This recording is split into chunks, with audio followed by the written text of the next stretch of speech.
Good morning. Yet another cold morning here in Isan. Oh,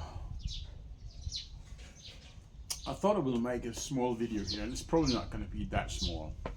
But um, in some of these support groups that I'm in, obviously a lot of people have answers, not answers, but questions about if there are any success stories out there about healing using all these various protocols that exist.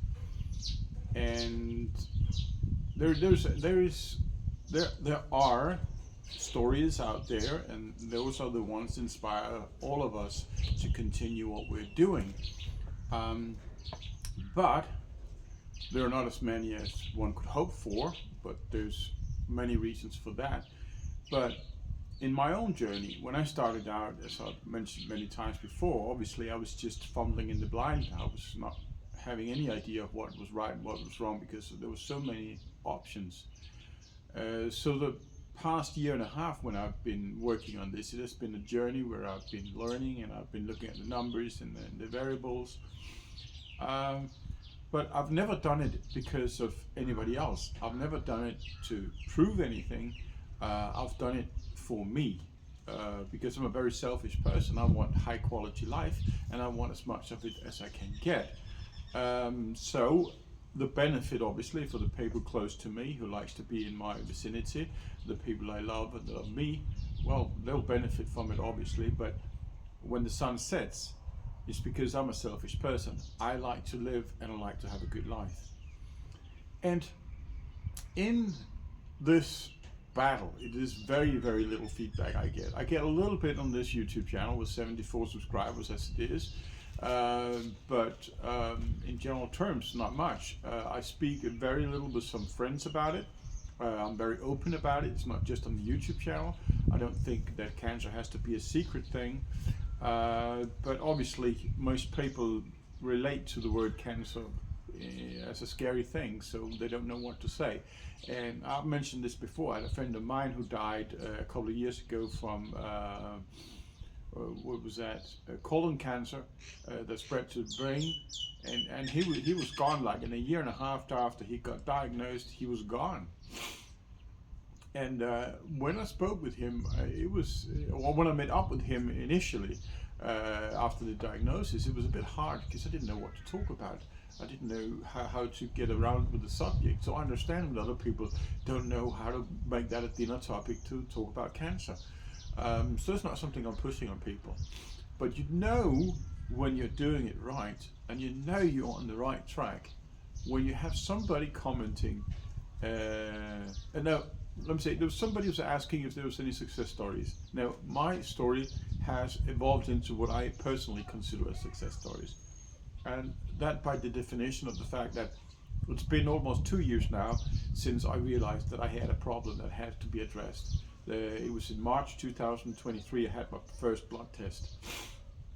And in those 2 years gone by, nothing has happened except my health has improved radically, dramatically. And I've not been used any protocols. I've not done any protocols. Sorry, I've not done any official treatment. And this guy was asking for the success stories, and I was explaining my journey in very few words. Believe it or not, I actually managed that. But I just read today somebody commenting on it and calling it bullshit. Now, I don't know. I know my brain is obviously, for various reasons, wired totally different than the majority of the people. So for me, when I saw somebody calling my answer to that question bullshit, I got happy. Because that's when you know that you're doing things right.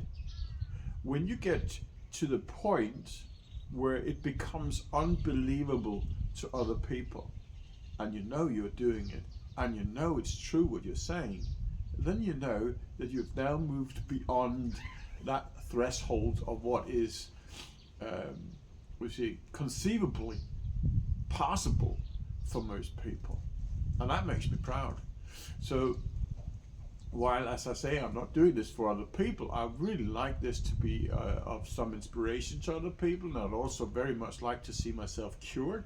And I'm also very well aware it is a long haul, And I'm sharing this to make sure that the information at least is out there, but I'm not sharing it because I want the thumbs up, and I'm not sharing it because I want the people to call it as bullshit.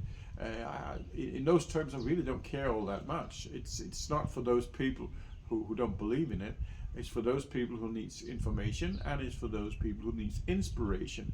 But for those people who call it bullshit, it's kind of just a paper who proves that I'm right, because I'm not bullshitting.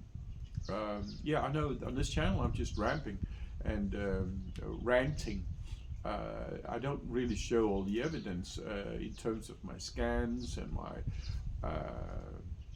medical bills and what I'm not doing here. But if you don't trust what I'm saying anyway, then this is not the channel for you.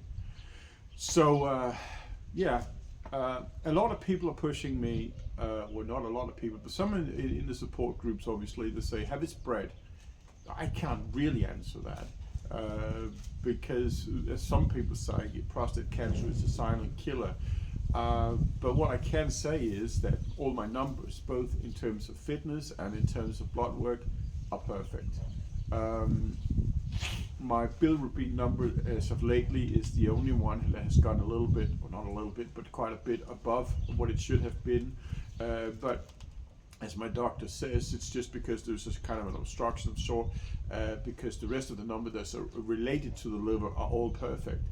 And if you look at my fitness levels, I've set personally best on all my distances last year. My VO2 max is still up at the top 10% of people using the Garmin in my age group. And yeah, what can I say? Yesterday I just went for a jog, and I decided not to push the envelope because I wanted to just to get quietly into the running again after 8 days of not doing it.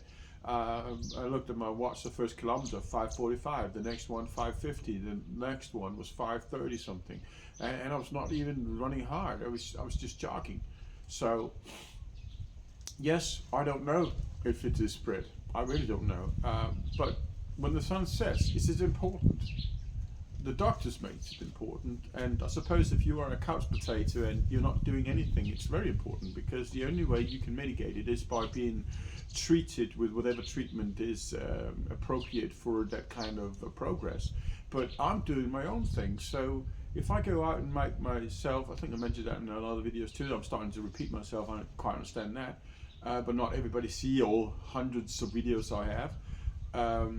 But if I go out and spend a lot of money making MRI scans or PSMA PET scans or CT scans or bone scans and whatnot, I'll just be spending money for nothing, because people are recovering from stage 4 prostate cancer by doing the right thing, by having the stamina to follow through on protocols.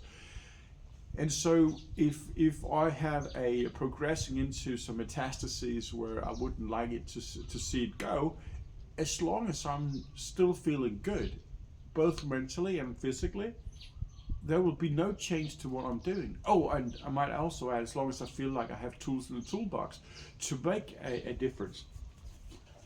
Any change in metastases won't make a change in my mind as far as what I'm doing. If I start seeing some radical changes, like I've mentioned, if I see my PSA all of a sudden make a huge jump, like a 50% or 100% jump in a month or something like that, yeah, I'll hit the brakes, because then all of a sudden I'm not in control. But when I can see my PSAs just fluctuating a little bit with the positive and sometimes a little bit negative, but I'm still within the same range that I was initially 2 years ago, I won't change it. I just won't change it. So it does not matter. People make it so important, but as I say, if you're not doing anything yourself, if you're just waiting for the doctors to do it for you, yeah, all the numbers and all the scans are imperative. But if you're really doing your own thing and you believe in it and you got tools in the box you can pull on, and you're otherwise feeling very happy and content with your life, I don't see any reason why I should waste my money on answers that doesn't make much sense to me anyway. I know I would probably find a bit of satisfaction by doing a PSMA PET scan if it wasn't that toxic, but then at least an MRI scan, which is also cheaper, just to prove to people who are in doubt whether it is spread or not, because that's what people are looking for. I understand that, but I won't do it because it's just too much money and it doesn't make sense to me. If I say a radical change in my PSA, which is the one I'm really holding my breath on, or as I now have started to look into my urine numbers, if anything happens there, which is dramatically different, yes, I'll do an MRI scan just to see if it is related to some metastases. But other than that, no, I'll just continue what I'm doing. So, yeah, call me a bullshitter, and I'll just be smiling even more. It's a pat on my shoulder if you believe I'm a bullshitter. It really is. So yeah, it was just a small cold morning. Hello. Until next time, stay healthy and happy.